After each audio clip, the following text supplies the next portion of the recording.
Hi guys, Geocaching here. Today I'll be going through some AR geocaches, so I'll be going through how to plan and design a basic trail experience on Metaverse. So Metaverse is one of the apps that was actually in the guidelines laid out by Geocaching HQ, so it's quite easy to make a very basic experience, and there's a few things which make the user experience a bit more friendly, so I'm going to go through things you can do. So I'm just going to jump on the computer and show you a few things. So here I am on the geocaching website. So here they outline what augmented reality and geocaching is. So it just says about that you've got 3 months to submit a mystery cache, and after that they're going to have to look into if they're going to carry on doing it or not. So augmented reality caches have to be a mystery cache, have to be available on Android and iOS, free to download, etc.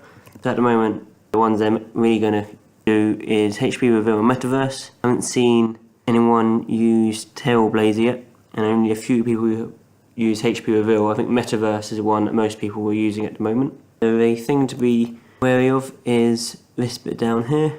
It says that the cache must have a final location, container and logbook. There can't be any virtual caches. The final location has to be within 2 miles of the posted coordinates, and has to be GPS has to be used. And down here, AR waypoints must be outdoors. So a few ways of getting around that. So if I'm using Metaverse to create my app, so the first thing I need to come up with was a plan of what to do my experience. So my plan was to create a trail based around Titanic memorials in Southampton. We're going to have 5 parts, and they're all going to be into a group. So I'll go into the first one. The idea of having it into a group is that you can share the group and all the experiences are inside that group, and each experience can be locked to a specific location. With Metaverse you can't have just one experience. You can't have an experience at the moment that goes from location to location. You have to have a separate experience for each location. Going into Metaverse, first open up Metaverse, you'll just get a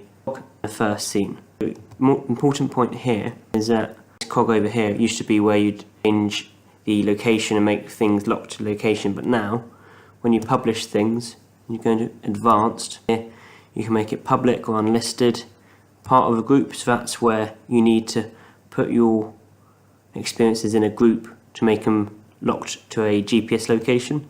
So that might be, even if you've got one experience but you want it locked to one location, put it in a group of 1. Here I've got a Titanic Trail group, so go back to advanced, and down here as well, cloner experience, you can learn from it. So here you can even say don't allow cloning or allow cloning. So if you've got a experience that actually posts the coordinates, you'd probably want to put don't allow cloning, otherwise people can just clone your experience and get the coordinates that way. So if you've got final coordinates in your experience, click don't allow cloning. For my ones, I'm going to allow cloning for the first 4 parts, and then the last one that does the coordinates to ground 0, I'll put don't allow cloning. Go back to my first experience on the Titanic Trail. The first experience is location locked to a memorial. Yep, here's a introduction of what's happening and what's happening on the trail. So you've got basically some text, a character, which is most cases a picture. So here you can actually change the character if you want to. So I'll put in a new character scene. It's a picture there. So like that, select character, and you've got this whole database up here of characters that you can use already. But if you just want to put your own image, you just put add character, type in the name and upload the image, and then you've got your own character. It's best when you're doing this to make sure that the background is transparent, otherwise it can look a bit weird in the app if it's not got a transparent background. This is just the introduction, start trail, and that will go into the first part.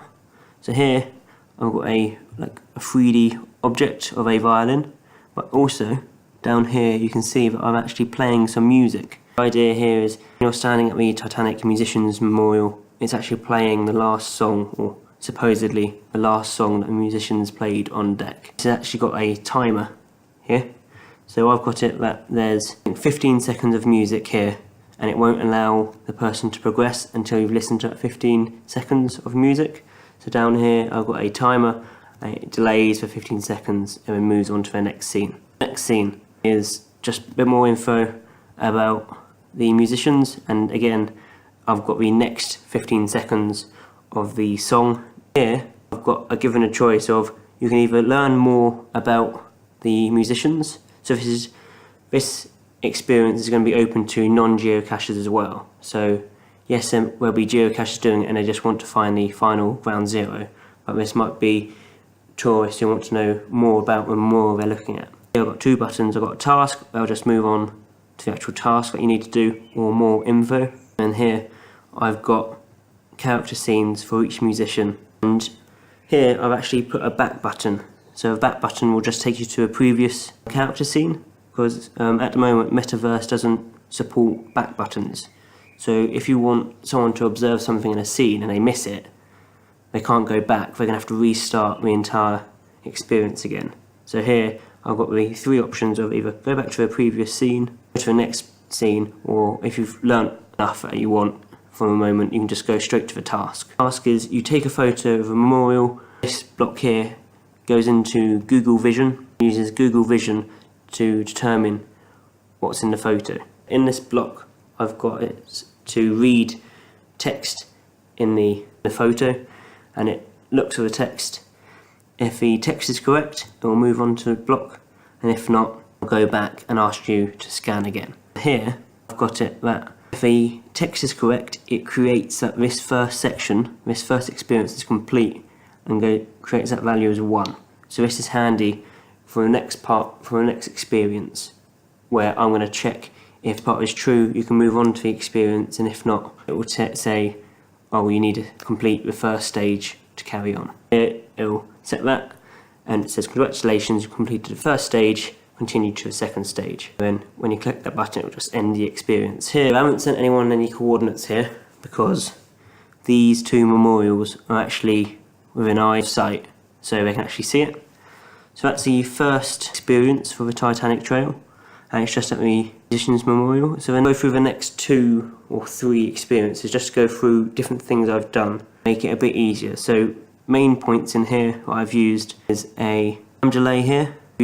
Created my own back button so people can go back and look at things if they've missed it. If a particular bit of text is in this photo, and setting a variable to be 1, so I can check that in a later experience. I'll go back into a second experience. So all these are in one group, that's location locked, and that way also if you share the QR code of a group, it's still location locked. If you share the QR code of individual experiences, it bypasses the actual GPS requirement of each experience. So that's why it's always good to, even if you've got one experience that you want to be location locked, put it in that one group, share the QR code for that group. And the way to share a QR code of a group is best to do it on your phone. At the moment there doesn't seem to be a way of sharing a QR code of a group online, but if you go into on your phone, and you can get a QR code that way. Again here I've gone into, I'll just show you that I've got here published, it's part of a group, or it should be part of a group, Titanic Trail. At the moment I'm allowing repeat interactions, and it requires proximity to these coordinates here. So these are the coordinates just for the second memorial. It's okay.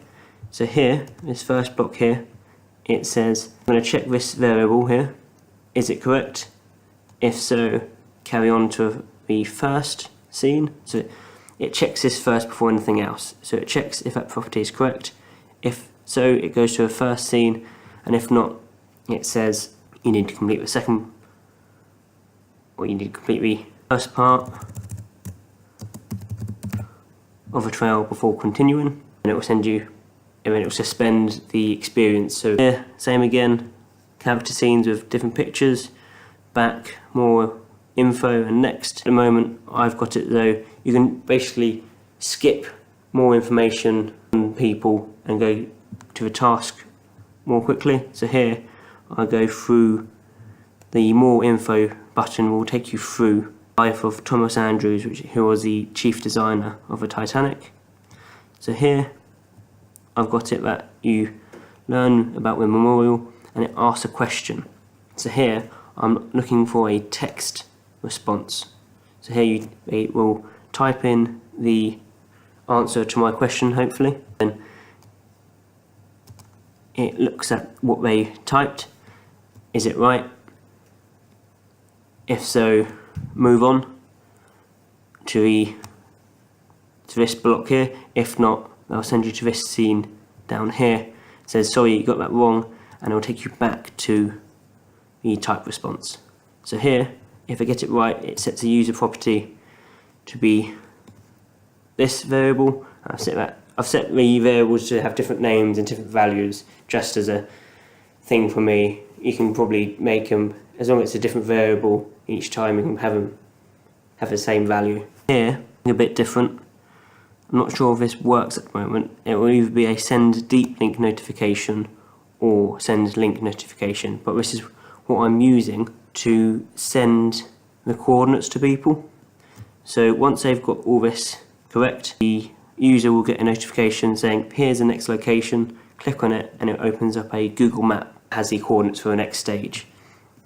So where I've got a Google map here as an image, it will actually get taken to a page that has that map. There's going to be a send notification or send deep link notification. There's a few bugs, I think, in this send deep one, so I'll look into that again. So this is just my first design stage. Once I've got everything done, I'm actually going to go out in the field and test it myself. So at the moment there's a few bugs when people try and actually go out and search for a geocache, which is quite annoying. So I'm double checking everything's working here at home before actually going out and testing it myself at each GPS location. So I'm just going to quickly go into the last two bits of the trail. So fifth part is just basic experience at the moment. I haven't actually added anything to it, but the third one is where I've got round one of the requirements of you can't go indoors. So same again, checks user property, checks that you've completed the second experience before allowing you to move on to a third one. So this one is at a memorial garden of the youngest and final survivor of a Titanic. Close by to this memorial, inside one of the city buildings, is a memorial to the postal workers and the Book of Remembrance. But as these are inside, it means I can't put a waypoint inside. So here I talk about the postal workers and whatnot, but then I actually post pictures and 360 photos of inside the building. So yes, you might not be able to waypoint inside a building, you can take 360 photos and videos. So that's one way of getting around the outdoor requirement. Then I ask a question, hopefully it's answered. It sends that this experience is complete. If not, it sends you back to asking it. But before it does that, it says, sorry, that's incorrect. You can either try again, which will take you to the text response, but then I've actually got a zoomed in 360 photo so people can actually have a closer look at what I'm asking. So it's 360 photos at the moment you can't zoom in. You can zoom in portals, which are only allowed on iOS devices, but you can't zoom in on a 360 photo. So here I've actually got a zoomed in 360 photo, which I've done myself, that people can actually look at, so they can actually read text in it and answer a question in that way. Move on to a fourth stage. So I'll quickly go into the fourth stage. So a fourth stage is of another memorial. So if you don't know, the Titanic, Southampton was the city which had the largest loss of life. So there's a lot of memorials in Southampton. This one, first stage, is checking if they've completed the third experience, going through it all. So here I've done a 360 photo because this memorial is inside a ruin of a church. So technically it's outside because it's a ruin, so there's no roof, but it still gets locked up at night. So I thought the best bet is to put a 360 photo of the memorial. Same again, this time I've actually got a 360 photo and a zoomed in 360 photo, and then it asks a question. Set that this experience is complete. If not, they take you back to the plaque, and you've completed the fourth stage of the trail. So this is just a very basic experience. This AR cache is very basic. It's just a trail, but it's just making sure that it's very easy to use. So the fact I've got back buttons, so if people miss things, they can go back. The fact make sure I've got a set user property that makes sure that the trail is done in order, because the 5th stage is going to be hopefully close to ground zero. So I don't want people going to a 5th stage to a 1st stage because they're just going to have to backtrack. So I'm making sure that people follow the trail, and then that way the final stage is near ground zero. So as I said, the 5th one I've still got to work on, and that will be the final experience. And in that one I'll do a send notification, and that will send the coordinates to the person that they can actually copy and paste out of. So yes, this is a very basic group of experiences, but it's just something easy and something which I think is needed, because at the moment the Titanic Trail in Southampton, it's got all the memorials but not much information, so this AR experience can actually just help with tourists but also geocaches as well. So there's a few more things you can do. So yes, this is basically just a guided tour around, but there's a lot more to Metaverse. Let's do it.